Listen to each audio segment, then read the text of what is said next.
Hello students, मेरे channel पर वापस आपका स्वागत है। और आज हम इस वीडियो में बात करेंगे प्रॉपर्टीज़ ऑफ आईसी के बारे में। IC means indifference curve. अगर आपने मेरी वाली पिछली वीडियो नहीं देखी है जिसमें मैंने इंट्रोडक्शन दिया था इंडिफरेंस कर्व के बारे में, इंडिफरेंस मैप के बारे में, मार्जिनल रेट ऑफ सब्स्टिट्यूशन के बारे में और बाकी थोड़ा बहुत इंट्रोडक्शन और भी दिया था मैंने। अगर आपने वाली वीडियो नहीं देखी है तो आप पहले उस वाली वीडियो जाकर देखें ताकि इस वीडियो में जो मैं पढ़ा रहा हूँ उसका कॉन्सेप्ट क्लियर हो जाए। मैंने इस पिछली वीडियो में अजम्पशंस भी पढ़ाए हैं और मैंने थोड़ा सा ऑर्डिनल यूटिलिटी अप्रोच के बारे में बताया है जिसके अंदर क्या है, इंडिफरेंस कर्व के बारे में बताया गया है। तो इस वीडियो में हम बात करेंगे प्रॉपर्टीज़ ऑफ इंडिफरेंस कर्व। तो इंडिफरेंस कर्व की प्रॉपर्टीज़ होती क्या है? तो इंडिफरेंस कर्व की सबसे पहली प्रॉपर्टी क्या होती है?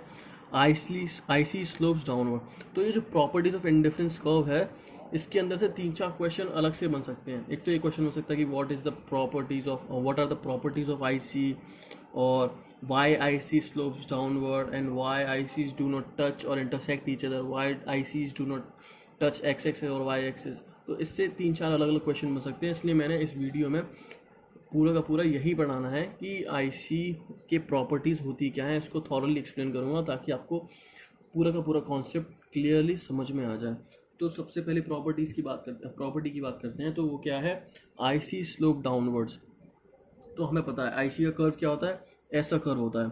तो हमें पता है कि आईसी स्लोप डाउनवर्ड होता है। मैं अपनी वाली पिछली वीडियो में बता चुका हूँ। आईसी का कर्व बना के आईसी का कॉन्सेप्ट बताया मैंने। तो इस वीडियो में बताएंगे कि आईसी का ये जो स्लोप है वो नीचे की तरफ क्यों जाता है, वो डाउनवर्ड की तरफ क्यों जाता है। तो हमें पता है कि आईसी का जो स्लोप है वो लेफ़्ट टू राइट जाता है। यहाँ से यहाँ जा रहा है वो लेफ़्ट टू राइट। तो ये तो हमें पता ही है। और IC is the negative slope. Negative slope means for more of one commodity he must have less of the other. तो मैंने अपने में बताया है पिछली वीडियो में कि जो आईसी की अजम्पशन होती हैं वो अज्यूम करता है कि कंज्यूमर के पास 2 ही कमोडिटीज़ हैं, उसके पास एक कमोडिटी की कोई चॉइस ही नहीं है। तो उसके पास कितनी कमोडिटीज़ हैं? 2 ही कमोडिटीज़ हैं। तो या तो वो तो उन 2 कमोडिटीज़ में से कोई एक ज़्यादा चूज़ कर सकता है और एक कम चूज़ कर सकता है। तो अगर वो एक ज़्यादा को चूज़ करेगा तो दूसरी वाली उसे कम करनी पड़ेगी कंजम्पशन कमोडिटीज़ की, क्योंकि उसके पास एक गिवन ही इनकम है, एक पर्टिकुलर लिमिट है उसकी इनकम पे। तो उसी के थ्रू वो कॉम्बिनेशन बना सकता है वो 2 कमोडिटी के। जैसे मैंने अपनी पिछली वीडियो में बताया ऐसे करके कि जैसे मानिए 100 है तो वो उसके 2 कॉम्बिनेशन बना सकता है। 100 के कोई भी 2 कॉम्बिनेशन, या 60 + 40 हुआ या 40 + 60 हुआ, ये एक्स कॉमोडिटी हुई, ये वाई कॉमोडिटी हुई।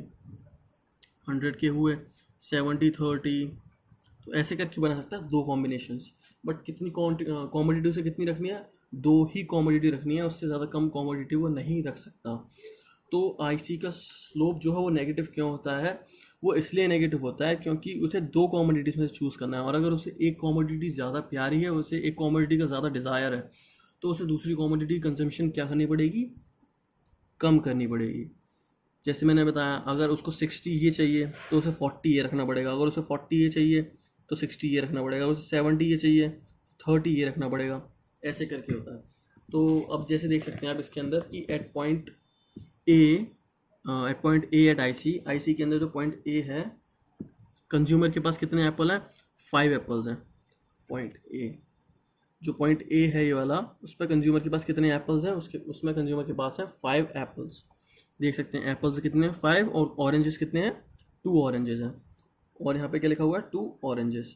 तो moving from point A to B he has 3 apples and 3 oranges. अब देखिए, अब जैसे ही वो पॉइंट बी पे गया तो उसके पास एप्पल कितने हो गए? 3 हो गए, उसके पास कम हो गए एप्पल्स, और ऑरेंजेस क्या हुआ? 1 से बढ़ गए। तो ये मैंने अपनी पिछली वीडियो में बताया है कि ये सेक्रीफाइस ज़्यादा क्या हुआ है और गेन कम क्यों हुआ है। ये होता है MRS की वजह से, मार्जिनल रेट ऑफ सब्स्टिट्यूशन की वजह से। अगर आपको उसका कॉन्सेप्ट समझना है तो आप मेरी पिछली वाली वीडियो को जाके देख सकते हैं। तो जैसा कि आपने देखा, पॉइंट ए पे 5 एप्पल थे और 2 ऑरेंजेस थे। पॉइंट बी पे क्या है? 3 एप्पल हैं और 3 ऑरेंजेस हैं। एक का सेक्रीफाइस हुआ, एक का गेन हुआ। क्यों? क्योंकि उसके पास 2 ही कॉमोडिटी और पर्टिकुलर लिमिट है। अगर उसे एक को ज़्यादा चाहिए तो दूसरे को क्या करना पड़ेगा? कम करना ही पड़ेगा। तो this happen because of monotonic preference. Monotonic preference क्या होता है? According to this monotonic preference के according, the more of good always lead to higher satisfaction. Consumer को ये लगता है कि जितनी ज़्यादा गुड होगा उसके बाद, जितना ज़्यादा एक कॉमोडिटी होगी उससे उतना ज़्यादा सेटिस्फैक्शन मिलेगा। तो ये होती है मोनोटोनिक प्रेफरेंस। कंज्यूमर चाहता है कि जितनी ज़्यादा कॉमोडिटी हो जाए उतनी ज़्यादा कॉमोडिटी मैं ले लूँ और मुझे ज़्यादा से ज़्यादा सेटिस्फैक्शन मिल जाएगा। तो अब आप समझे आईसी का कर्व डाउनवर्ड क्यों जाता है। आईसी का कर्व डाउनवर्ड इसलिए जाता है कि कंज्यूमर को अगर एक चीज़ बढ़ानी है, एक की कंजम्पशन बढ़ानी है, तो दूसरी कंजम्पशन क्या करनी पड़ेगी, कम करनी पड़ेगी, क्योंकि उसकी इनकम क्या है, फिक्स्ड है। इसीलिए होता है ये नेगेटिव स्लोप। यही है एक प्रॉपर्टी है आईसी की। अब दूसरी प्रॉपर्टी की बात करते हैं। दूसरी प्रॉपर्टी क्या है आईसी की, कि आईसी क्या है, कॉन्वेक्स होता है ओरिजिन से। आईसी क्या होता है, कॉन्वेक्स। मैं आपको बता चुका हूँ, ऐसे करके होता है आईसी, ऐसे करके होता है आईसी। तो ये होता है कॉन्वेक्स। तो the slope of IC tends to decline as we move along the IC from left to right. तो आप देख सकते हैं यहाँ पे जैसे स्लोप है वो डिक्लाइन होता जा रहा है, डिक्लाइन होता जा रहा है, नीचे की तरफ होता जा रहा है जैसे ही आप लेफ्ट टू राइट जा रहे हैं।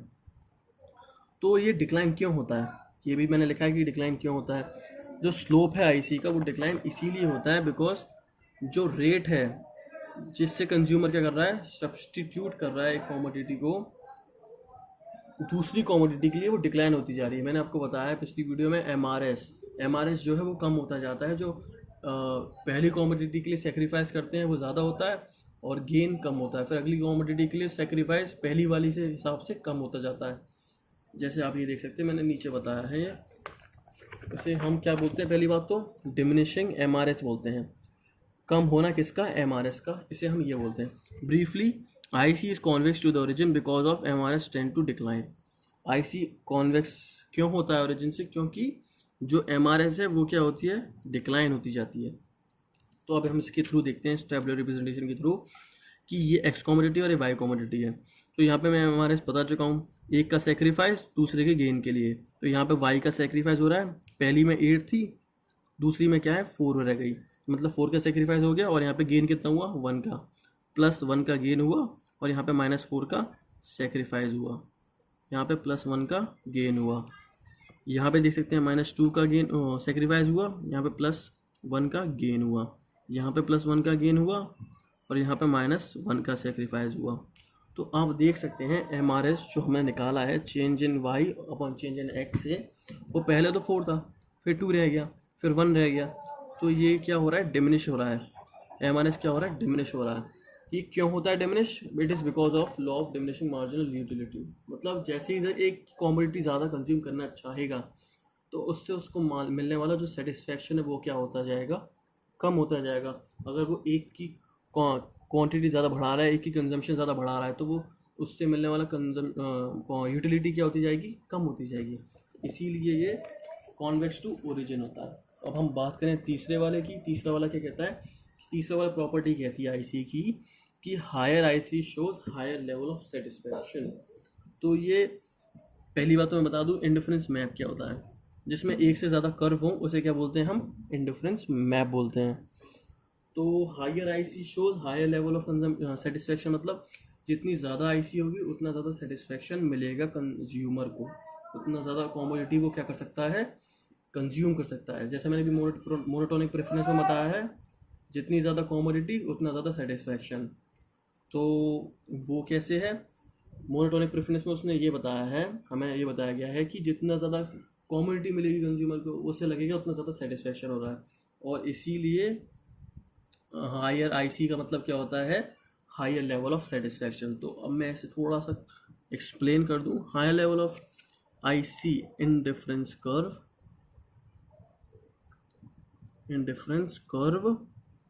means higher level of satisfaction. Each IC in the indifference map, हर ये इंडिफरेंस कर्व इंडिफरेंस मैप में क्या दिखाता है, अलग अलग कंज्यूमर की लेवल ऑफ इनकम दिखाता है। मतलब इसमें मानिए इसमें शायद इस पॉइंट पे होगी 25 होगी, इस पॉइंट पे बढ़ गई 50 हो गई, इस पॉइंट पे बढ़ गई 75 हो गई, इस पॉइंट पे बढ़ गई 100 हो गई। तो अलग अलग इनकम होगी कंज्यूमर की, तो वो क्या कर सकता है, अलग अलग इनकम से वो कॉमोडिटी का कंजम्पशन ज़्यादा कर सकता है। अगर वो कॉमोडिटी का कंजम्पशन ज़्यादा कर सकता है तो उसे सेटिस्फैक्शन मिलेगा क्या, ज़्यादा। ये क्या बताता है हमें, मोनोटोनिक प्रेफरेंस हमें यही बताता है। तो higher IC correspond to higher level of income. तो मतलब जो हायर आईसी बताता है वो दिखाता है कि जब आईसी बढ़ती जा रही है मतलब क्या, इनकम बढ़ती जा रही है कंज्यूमर की। तो मैं इस वाले ग्राफ से बताता हूँ कि जो हायर आईसी, जो हायर इनकम की वजह से उसका सेटिस्फेक्शन कैसे बढ़ जाएगा कंज्यूमर का। तो ये देखिए यहाँ पर एक इंडिफरेंस कर्व है, एक दूसरा इंडिफरेंस कर्व है। तो यहाँ पे इनकम मानिए कितनी होगी, यहाँ पे 50 होगी, ये 100 मान लीजिए इनकम इस वाले इंडिफरेंस कर्व के हिसाब से। तो यहाँ पर क्या हुआ, पहले तो वो 50 में क्या कर सकता था, इतनी कॉमोडिटी गुड वाई की कर सकता था और इतनी कॉमोडिटी गुड एक्स की कर सकता था। बट अब उसकी इनकम क्या हो गई, 100 हो गई। तो अब वो गुड वाई की कॉमोडिटी को ना कम करते हुए क्या कर सकता है, गुड एक्स की कॉमोडिटी को बढ़ा सकता है। गुड वाई की कॉमोडिटी बिना कम करे भी गुड एक्स की कॉमोडिटी बढ़ा सकता है। बट मगर हम इस 50 वाले पॉइंट में देखें तो क्या है, अगर उसे गुड वाई की कॉमोडिटी की कंजम्पशन बढ़ानी है तो उसे क्या कम करनी पड़ेगी, गुड एक्स की कंजम्पशन क्या करनी पड़ेगी, कम करनी पड़ेगी। मतलब उसे अगर इधर जाना है तो गुड एक्स कंजम्पशन क्या हो जाएगा, इधर हो जाएगा। तो यही इसी की वजह से पता चलता है कि जितनी ज़्यादा इनकम उतना ज़्यादा कंजम्पशन कर पाएगा और जितना ज़्यादा कंजम्पशन उतना ज़्यादा सेटिस्फेक्शन मिल जाएगा। ये हमें कौन बताता है, ये हमें बताता है मोनोटोनिक प्रेफरेंस।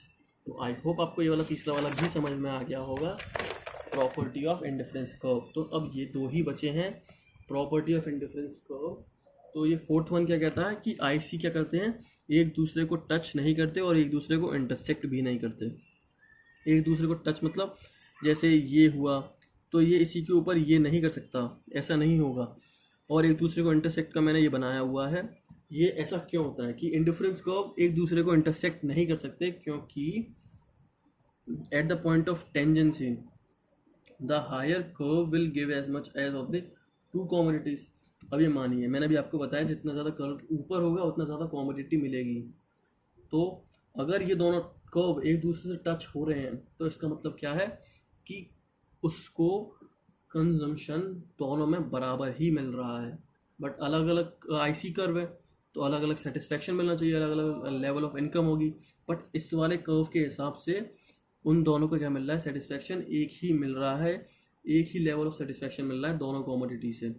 क्योंकि अगर मानिए ये हुआ, या मैंने आपको बताया हुआ है कि एक आईसी पे जितने भी कॉम्बिनेशन होते हैं अलग अलग पॉइंट पे, उससे क्या मिलता है, लेवल ऑफ सेटिस्फेक्शन तो एक ही मिलता है, बट कॉमोडिटी की क्या चेंज हो जाती है, क्वांटिटी चेंज हो जाती है। मैंने आपको बताया जैसे 100 है तो इस पूरे वाले पॉइंट पे 100 ही है, इस पूरे वाले पॉइंट पे 100 ही मिल रहा है उसे, कहीं पे भी जाए वो, चाहे यहाँ से ले ले, चाहे इस वाले कॉम्बिनेशन को ले ले, चाहे इस वाले कॉम्बिनेशन को ले ले, तो उसे इस पॉइंट पर 100 ही मिलना है। या फिर 50-40 हो सकता है, या 60-40 हो सकता, 50 और 50 हो सकता है, या 60-40 हो सकता है, आई एम सो सॉरी, 60-40 हो सकता है। ऐसे ऐसे करके अलग अलग कॉम्बिनेशन में सकते हैं, बट उसे आखिर में कितना मिलेगा, 100 ही मिलेगा। बट जो दूसरा वाला आईसी कर्व है उसे उससे ज़्यादा मिलना चाहिए। बट अगर ये इसी कर्व के ऊपर है, इसका मतलब क्या है, वो इस कर्व के कॉम्बिनेशन को मान रहा है और इस कर्व के कॉम्बिनेशन को मान रहा है। इसका मतलब क्या हो गया कि उसे उतना ही लेवल ऑफ सेटिस्फेक्शन मिलेगा, इस कर्व से भी, इस वाले कर्व से भी उसे उतना ही लेवल ऑफ सेटिस्फेक्शन मिलेगा। तो आई होप आपको ये समझ में आ गया हो। ये हम पढ़ रहे हैं प्रॉपर्टीज ऑफ इंडिफरेंस कर्व, और ये हमारा लास्ट वाला प्रॉपर्टी बची है इंडिफरेंस कर्व की। तो ये क्या कहता है कि आईसी क्या करते हैं, ना एक्स एक्सिस को टच करते हैं और ना वाई एक्सिस को। तो बहुत ही सिंपल सा पॉइंट है, बहुत ही आसानी से समझ में आ जाएगा। मैंने अजम्पशंस में पढ़ा है इंडिफरेंस कर्व की, कि इंडिफरेंस कर्व क्या करता है, अज्यूम करता है कि हम जो कंज्यूमर है वो कितनी कॉमोडिटी कंज्यूम कर रहा है, 2 कॉमोडिटी कंज्यूम कर रहा है, एक नहीं 2 कॉमोडिटी कंज्यूम कर रहा है। तो उसी अजम्पशंस को लेके मानते हैं हम कि अगर ये आईसी का कर्व अगर कोई भी एक्सिस को टच करेगा, अगर इस वाले को टच कर गया वो, इसका मतलब है वो एक्स एक्सिस को ज़रा, एक्स एक्सिस पर जो गुड एक्स है उसे ज़रा सा भी नहीं ले रहा, उसे 0 क्वांटिटी ले रहा है। सारी क्वांटिटी किसकी ले रहा है, गुड वाई की क्वांटिटी ले रहा है। अब मैं मानूँ ये है, मैं बना के दिखाता हूँ एक पॉइंट आपको, ये कैसे होगा, ऐसा क्यों होता है मैं आपको बना के दिखाऊँ ये। अब ये मानिए हमारा यहाँ पे है गुड वाई है और यहाँ पे हमारा गुड एक्स है। अगर वो ऐसे करेगा कि अगर ऐसे बन जाएगा। तो इस पॉइंट पे क्या हो गया, यहाँ पर वो क्या कर रहा है, यहाँ पर सिर्फ वो क्या कर रहा है, गुड वाई को ही ले रहा है, यहाँ पर सिर्फ गुड वाई को ही ले रहा है, ये गुड वाई वाली लाइन को ही ले रहा है। ये लाइन बिल्कुल ज़ीरो है, जो गुड एक्स है उसका कंजम्पशन वो ज़ीरो कर रहा है। और ये हम आईसी में अज्यूम करते ही नहीं है। आईसी में हम अज्यूम क्या करते हैं कि 2 गुड्स का कंजम्पशन तो मिनिमम है, एक गुड को वो कंज्यूम नहीं कर सकता। इसीलिए क्या होता है कि आईसी ना एक्स एक्सिस को टच करता और ना वाई एक्सिस को टच करता। अब मैं इसका सेम बनाने की कोई ज़रूरत नहीं है, इसका आप उल्टा कर सकते हैं। इस वाले आईसी को क्या कहते हैं, एक्स एक्सिस से टच करा दीजिए, सेम रिजल्ट आएगा। वो ना वाई एक्सिस को टच करेगा, वाई एक्सिस को अगर वो एक्स एक्सिस को टच करेगा, इसका मतलब क्या हो गया कि वो गुड वाई की कंजम्पशन क्या कर रहा है, बिल्कुल नील कर रहा है। एक भी कॉमोडिटी गुड वाई की कंज्यूम नहीं कर रहा, जो कि गलत है अजम्पशन के हिसाब से। किसकी अजम्पशन के हिसाब से, आईसी की अजम्पशन के हिसाब से वो गलत है, इसीलिए ऐसा होता है। तो आई होप आपको समझ में आ गया हो, और इससे 3-4 अलग अलग क्वेश्चन बन जाते हैं, इसीलिए मैंने इसकी सेपरेट वीडियो बनाई है। और अगर आपको कोई कॉन्सेप्ट में कोई दिक्कत हो, क्वेश्चन कोई भी पूछना हो या फिर कोई भी सजेशन देना हो, तो आप कमेंट बॉक्स में कर सकते हैं। और अगर आपको मेरी वीडियो पसंद आए तो लाइक करो, शेयर करो, अपने दोस्तों को सब्सक्राइब करो, ताकि उन्हें भी बेनिफिट मिले मेरी वीडियोस का। और आपका कोई भी सजेशन, आपका कोई भी राय कि मैं कोई गलती कर रहा हूँ वीडियो में या फिर कोई और कैसे बेहतर कर सकता हूँ, वो भी काफ़ी वेलकम है। तो thank you and have a very nice day.